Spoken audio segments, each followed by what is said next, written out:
Sementara itu, saudara, harga minyak kita di pasar tradisional di Blora, Jawa Tengah merangkak naik. Harga di tingkat pengecer saat ini mencapai Rp19.000 per liter, jauh di atas harga eceran tertinggi pemerintah, yaitu Rp15.700 per liter.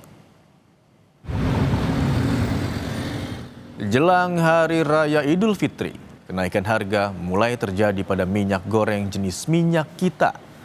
Di tingkat pengecer, minyak kita saat ini dijual seharga Rp19.000 hingga Rp19.500 per liter. Harga ini jauh di atas harga eceran tertinggi pemerintah sebesar Rp15.700 per liter. Menurut sejumlah pedagang, kenaikan ini dipicu adanya kenaikan di tingkat distributor yang sudah mencapai Rp18.000. Kenaikan ini sudah mulai terjadi sejak awal Ramadan lalu. Pedagang berharap Bulog segera menstabilkan harga.